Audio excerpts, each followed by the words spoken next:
सुनील बाबू, सुरेश चौधरी जी, senior professor Sitaram बाबू, रवि जी,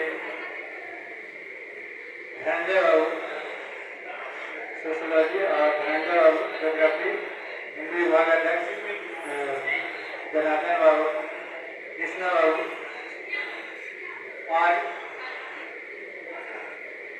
इस सभागार में उपस्थित सभी आचार्यगण, शिक्षकेतर कर्मचारीगण और सभी छात्रगण, कर्म सिद्धांत और पुनर्जन्म पर काफी चर्चाएं हुई। एक सवाल है कि पुनर्जन्म होता क्यों है? तो मानव जीवन जो है 0 से लेके 100 वर्ष के आसपास जो लाइफ जो है वो बहुत छोटी लाइफ है, और इस उम्र इतनी कम समय में मानव के कर्मों का फल नहीं मिल पाता है। इसी जन्म में सारे कर्मों का फल मिलना संभव नहीं है, तो इसलिए दूसरा जन्म लेना पड़ता है, क्योंकि आप कर्म के फल से बच नहीं सकते, तो आपको दूसरे जन्म में कर्म का फल को भोगना ही है।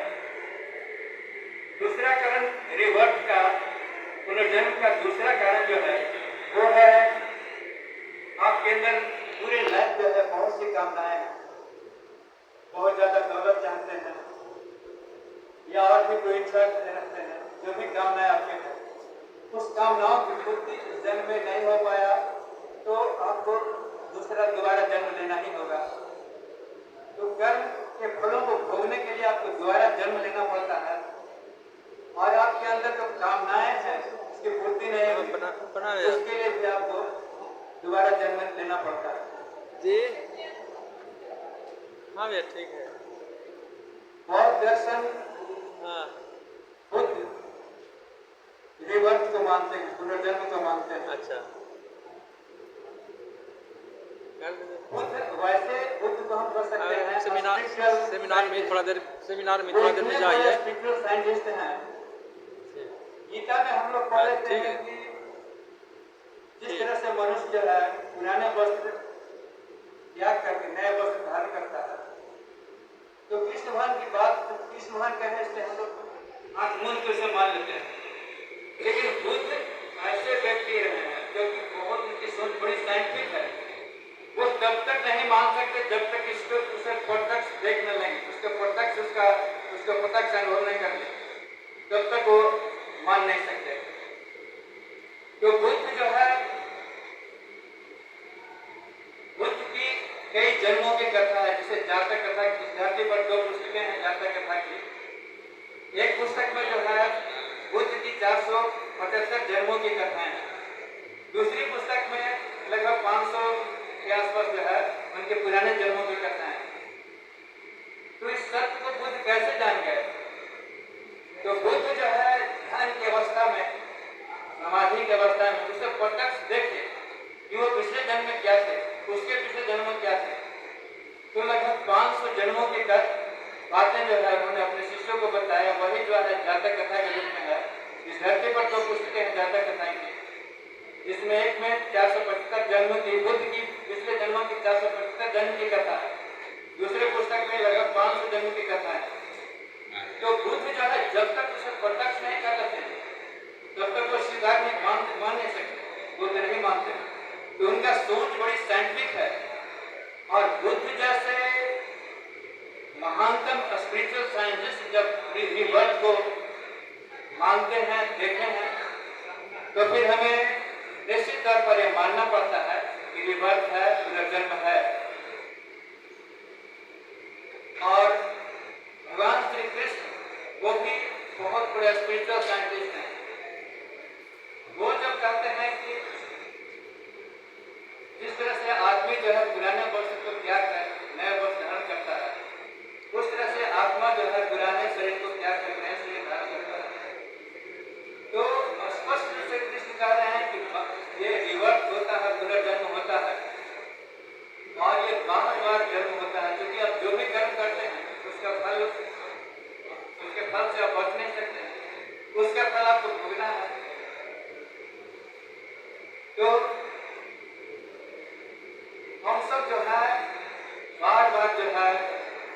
जन्म ले रहे हैं, बार बार मर रहे हैं।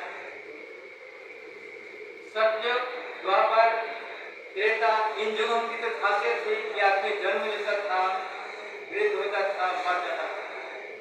लेकिन इस युग की खासियत, इस युग में जो एक और दुख बढ़ गया है, आदमी जन्म लेता है, फिर रोगों से ग्रसित होता है, अधिकांश लोग रोगों से ग्रसित होते हैं, उसके बाद वृद्ध होते हैं और फिर मौत को प्राप्त होते हैं। तो ये बार बार जन्म लेना, रोगों से ग्रसित होना, वृद्ध होना, मृत्यु को प्राप्त होना, ये काफी बड़ा दुख है। ये सब होता क्यों है? तो इससे बचने का बड़ा आसान तरीका श्री कृष्ण बुद्ध गीता में बता दिए हैं। हम जो भी कामना युक्त कर्म करते हैं, हम लोग सारे कर्म जो है कामना से युक्त होकर करते हैं। तो कामना युक्त कर्म जो है वो बंधन कारक है, वो आपको बांध देता है, आपको बार बार जन्म लेना है, बार बार जन्म लेना है। कल्पना कीजिए कृष्ण भक्त को, मान लीजिए कि वो एक मानव है, तो वो अपने इस कृष्ण रूप में बहुत सारे कर्म किए, थोड़ी देर के लिए मान ले कि वो मानव है। तो एक सबक प्रश्न है कि क्या वो उनको फल उनके कर्मों का फल होने के लिए उन्हें पुनः जन्म लेना पड़ेगा? तो इसका उत्तर है उन्हें जन्म लेने के लिए वो बाध्य नहीं, वो जन्म नहीं लेंगे। अगर मानव है तब क्यों नहीं जन्म लेंगे? क्योंकि वो सारे कर्म जो किए हैं वो निष्काम कर्म किए हैं। कृष्ण भगवान यही अद्भुत रूल बता दिए हैं गीता में, निष्काम कर्म करने का संदेश दिया है। निष्काम कर्म में बंधन नहीं होता, वो आपको बांधता नहीं है। वो ऐसा कर्म के फल का बंधन, जो ऐसा बंधन है कि सबसे शक्तिशाली तलवार, कृष्ण तलवार से उस बंधन को नहीं काट सकते। वो फल आपको कर्म के फल को भोगना ही पड़ेगा। तो कृष्ण को थोड़ी देर के लिए मान लेते हैं कि वो मानव रूप में है, तो फिर उन्हें दोबारा जन्म लेना नहीं पड़ेगा, क्योंकि वो बंधन से मुक्त है। बंधन से मुक्त क्यों है? क्योंकि उन्होंने सारे कर्म जो किए हैं निष्काम कर्म किए, और निष्काम कर्म का सबसे बड़ा लाभ है तो उसमें बंधन ही नहीं है। हनुमान जी को वर प्राप्त है कि वो ब्रह्मास्त्र भी उनको बांध नहीं सकता। मेघनाथ उनको ब्रह्मास्त्र में बांधने की कोशिश किया, वो तो मुक्त थे उससे। तो निष्काम कर्म वैसा नहीं है, आपको बांध नहीं सकता। निष्काम कर्म से आप बंधन से मुक्त हैं। इसलिए बड़ा गोल्डन रूल है, उन्होंने बता दिया है मानव जाति को। वो इतना गोल्डन रूल है कि अपने हम सबों को क्या चाहिए कि सारे जीवन निष्काम कर्म करना चाहिए, क्योंकि उसमें बंधन है ही नहीं। हजारों लाखों वर्ष से आप बार बार जन्म ले रहे हैं, वृद्ध हो रहे हैं, मर रहे हैं, रोग से आक्रांत हो रहे हैं और लास्ट में मर रहे हैं। तो इससे मुक्ति है। भारतीय दर्शन में जो है कहा गया है, मोक्ष की बात कहा गया है। मोक्ष क्या है? इसी चीज को मोक्ष को ही निर्वाण में कहा गया। बौद्ध दर्शन में निर्वाण कहा गया है। निर्वाण का मतलब है दुखों का बुझ जाना, निर्वाण है। मोक्ष का मतलब है रीबर्थ का रुक जाना, बार बार जन्म लेने की प्रक्रिया का रुक जाना ही मोक्ष है। तो जब तक आप बंधन से मुक्त नहीं होइएगा तो मोक्ष नहीं प्राप्त कर सकते। तो बंधन से बचने का सबसे बढ़िया गोल्डन रूल कृष्ण बता दिए हैं, वो है निष्काम कर्म। तो हर आदमी को पूरे लाइफ जो भी कर्म कीजिए निष्काम कर्म कीजिए। शुरू में मैंने गीता पढ़ा, बहुत दिनों तक असमंजस में रह गया कि आखिर हम कर्म क्यों करेंगे जब हम निष्काम कर्म करेंगे। हमारे अंदर कामनाएं नहीं होती, हम निष्काम कर्म करेंगे क्यों? लेकिन उसका अद्भुत लाभ है, आप बंधन से मुक्त हैं। आप बंधन से मुक्त हैं, ये बहुत बड़ा गोल्डन रूल उन्होंने बता दिया है कृष्ण भगवान। तो सारी लाइफ जो है निष्काम कर्म ही करना चाहिए।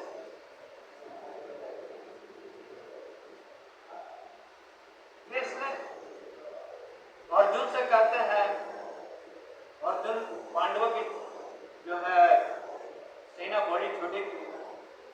कौरवों की अति विशाल सेना थी, बहुत विशाल सेना थी, जिसे समुद्र सैन्य समुद्र कहा जाता था। और इसमें ऐसे ऐसे योद्धा थे, भीष्म पितामह जैसे योद्धा थे कि भगवान परशुराम को हरा दिए थे। उससे पार लगाना बड़ा मुश्किल था। अर्जुन से श्री कृष्ण यही बोले, तुम सिर्फ युद्ध करो, तुम्हें विजय मिलेगा या पराजय मिलेगा इसके बारे में कुछ भी नहीं सोचना, सिर्फ युद्ध करो, निष्काम कर्म करो बस। और अर्जुन वही किए। उतने बड़े बड़े महारथियों को हराना असंभव सा था, पर अर्जुन जो है निष्काम कर्म किए। और तो पूरे लाइफ जो है, पूरे लाइफ में जीवन रूपी समुद्र में तैरने का सबसे गोल्डन पुल जो है वो है निष्काम कर्म। निष्काम कर्म से इस समुद्र के संसार में आप तैरिएगा तो बंधनग्रस्त नहीं होइएगा, आप बिल्कुल बंधन से मुक्त रहेंगे। और इसी चीज को हम सबों को फॉलो करना चाहिए पूरे लाइफ। अक्सर हम लोग जब सेमिनार करते हैं तो साइंस विज्ञान साइंस शब्द आ जाता है। मैं समझता हूँ कि विज्ञान की आंखें इतनी कमजोर है कि वो आत्मा को कैच नहीं कर सकता। विज्ञान की आंखें इतनी कमजोर है कि वो रिवर्स को कैच नहीं कर सकता। उसकी आंखें इतनी कमजोर है और उतनी अधिक आंखें कमजोर है, उसे कैच करने के लिए बुद्ध जैसे साइंटिस्ट चाहिए। रिवर्स को कैच करने के लिए, रिवर्स को देखने के लिए, कर्म फलों को देखने के लिए, आत्मा को जानने के लिए ये कृष्ण जैसा ग्रेट साइंटिस्ट की जरूरत है। कृष्ण जैसे ग्रेट साइंटिस्ट की चक्षु की जरूरत है। बुद्ध की चक्षु देख सकती है कि रिवर्स होता है। साइंस में आंखें इतनी कमजोर है, बहुत ज्यादा कमजोर है, वो देख नहीं सकता। आंखें अत्यधिक कमजोर है, देख नहीं सकता। आइंस्टाइन एक सूत्र दिए हैं E=mc², जो आरपीएस कॉलेज का लोगो है। बहुत बड़ा सूत्र है, बड़ा प्यारा सूत्र है।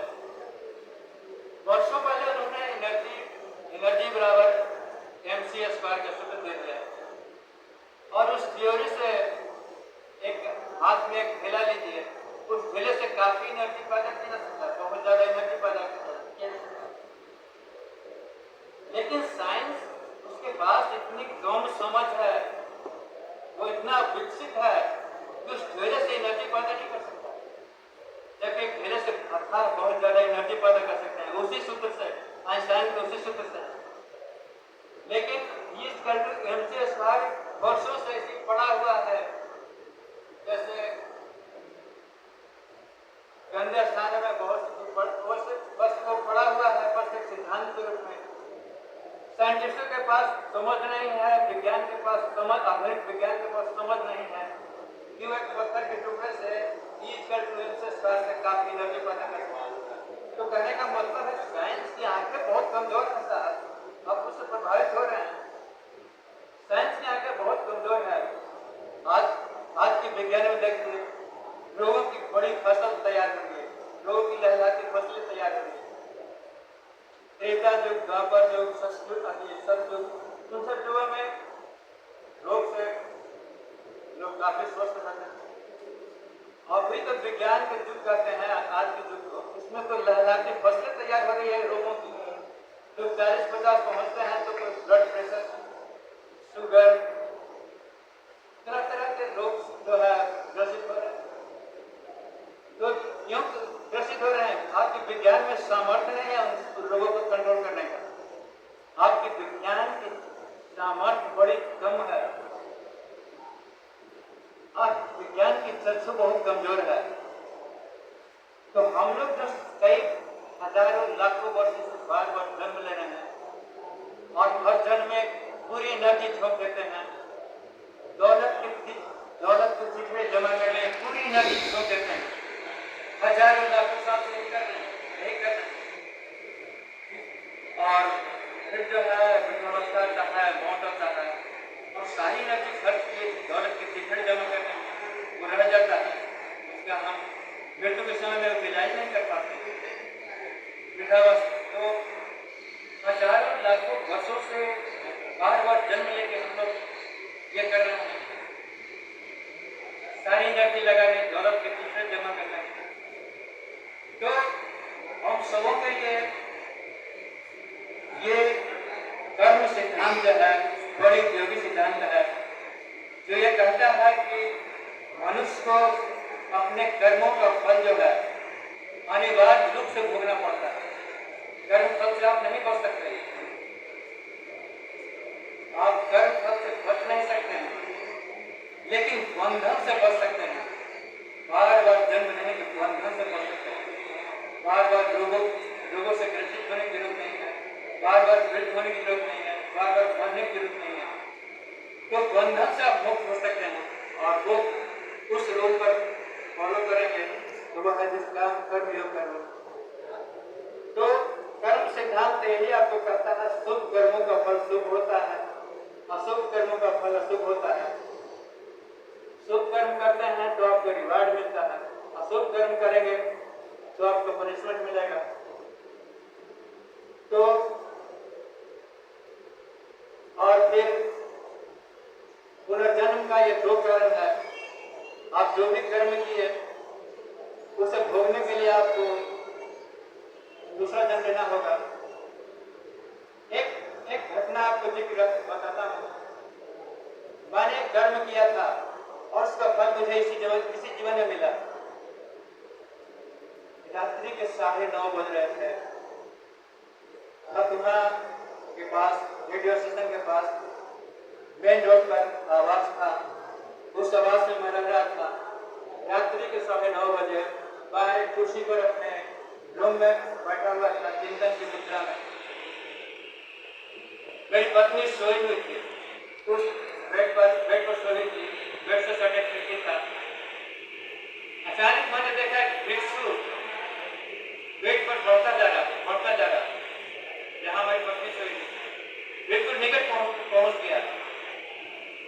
अचानक मैं कुर्सी से उठा, एक चिमटा लिया, भिक्षु को पकड़ा और क्या किया, भिक्षु का डेका को देखेंगे इसमें कई कोरिडोर होते, गोल कोरिडोर होते। हम लोग देखेंगे एक कोरिडोर, दो कोरिडोर, कई कोरिडोर होता है। लास्ट कोरिडोर जो है जंग होता है।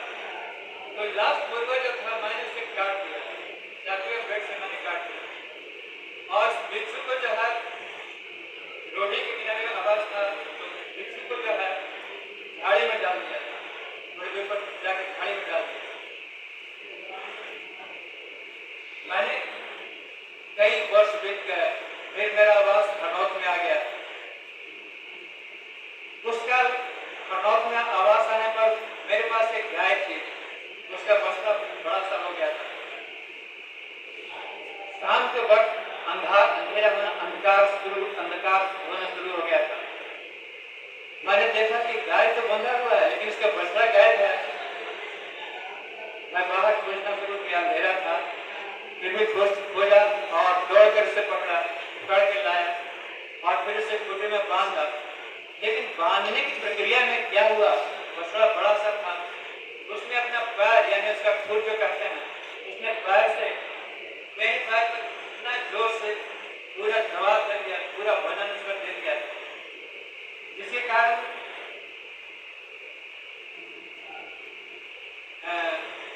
तो अपने मुझे दर्द का आभास हुआ, बहुत दर्द हुआ। जिसके बाद उसे खूंटे में बांध कर मैं अपने आवाज के कमरे में गया। प्रकाश में देखा तो आश्चर्यचकित हो गया, काफी खून बह रहा था। पैर के अंगूठे के बगल वाली जो अंगूठी अपनी उंगली जो था, पैर के अंगूठे के बगल वाली उंगली जो सबसे बड़ी लंबी उंगली होती है, वो पूरी तरह से मैंने काफी पूरी तरह से कुचलाया हुआ था। उसका नाखून पूरी तरह से गायब था, पूरा नाखून ही गायब था, काफी ब्लड गिर रहा था। मैं तब देखा तो लाइट में देखा, बाहर तो अंधेरा था, लेकिन जब लाइट में देखा तो अंदर लग गया कि पूरा नाखून, पैर के एक उंगली का पूरा नाखून ही गायब है और पूरा ब्लड गिर रहा है। ठीक उसी वक्त मुझे अचानक याद आया भिक्षु की कहानी, भिक्षु की घटना। मैंने क्या किया था, उसके एक लास्ट फोर को जो है काट कर उस बिच्छू को जो है झाड़ियों में डाल दिया था। रात भर बिच्छू जो है कराहता रहा होगा और वही कराह मुझे उसका नाखून के नाखून को मैंने काट दिया था, तो मेरे भी नाखून जो है साफ पूरा गायब था। पैर के दूसरे उंगली सबसे लंबी उंगली का पूरा नाखून गायब था, ब्लड गिर रहा था। बिच्छू के जो काटा होगा बिच्छू के सर से भी ब्लड गिर रहा होगा, तो ये ब्लड गिर रहा था और मुझे काफी दर्द हो रहा था। मैंने सोचा कि ठीक उसी का फल ठीक उसी का फल उस बिच्छू काटने मुझे आग लग गया, सर्जनिक मुझे लगा। मैंने सोचा कि ठीक है, मैंने उसे कष्ट दिया था, आज रात्रि में मेरा वक्त है, मैं भी इस कष्ट को सहन करूंगा, दवाई नहीं करना। तो मैंने वो किया। इतने में एक लड़का एक युवक आया मेरे घर पर, वो हाल ही में एमबीबीएस पास किया था। उसने मेरे पैरों की हालत देखा तो उसने ऑइंटमेंट किया लगाने के लिए और कुछ दर्दनाशक टेबलेट दिया। मैंने उसे रख लिया, उसे ये नहीं बताया कि मैं इसका प्रयोग नहीं करूंगा, लेकिन उसे आभास करके तो मैं प्रयोग कर नहीं लूंगा। मैं उसे रख लिया और उसका प्रयोग नहीं किया, क्योंकि मेरे पास नैतिक अधिकार था कि मैं भी उस दर्द को सहन करूं जो मैंने बिच्छू को दिया। अब यहाँ सवाल है, क्या मैंने उचित किया था बिच्छू के साथ? बिल्कुल उचित नहीं किया था। ठीक है, महिला को बचाने के लिए मैंने बिच्छू को पकड़ लिया, मुझे पकड़ के खाड़ी में डाल देना चाहिए, लेकिन उसके अंग को काटने का मेरा अधिकार नहीं था। यह अनैतिक था। तो उस रात मैंने भी उस कर्म का फल जो है होगा, यानी उस दर्द को एंजॉय किया, दर्द के रूप में। कई वर्षों के बाद जब हरनौत आवास जो मेरा अपना आवास बन गया, तो उसमें फिर एक बार बिच्छू निकला। इस बार मैंने अपने कर्मों में सुधार किया। मैंने चिमटे से बिच्छू को पकड़ा और दूध जाकर थाली में डाल दिया। ये उसके अंग को काटना मेरे पास नैतिक अधिकार नहीं है। तो मेरे कहने का मतलब है, कर्मों के फल जो है, आपके सभी कर्मों का फल इस मानव जीवन के रोटी से जीवन में नहीं मिल सकते। कुछ कर्म फल जो है इसी जन्म में मिल जाता है, लेकिन सारे कर्मों को फल पाने के लिए आपको पुनः जन्म लेना पड़ता है। और विवर्त यानी मोक्ष की प्राप्ति के लिए, निर्वाण की प्राप्ति के लिए बड़ी सरल मार्ग है निष्काम कर्म। पूरे लायक हम सबों को निष्काम कर्म नहीं करना चाहिए। तो इन्हीं शब्दों के साथ मैं अपनी वाणी को विराम देना चाहूँगा। और कोई प्रश्न हो तो ऑडियंस से मैं कहूँगा कि आप सवाल को कर सकते हैं, और यदि कोई प्रश्न नहीं है तो इन्हीं शब्दों के साथ मैं अपनी वाणी को विराम देना चाहूँगा। जय हिंद।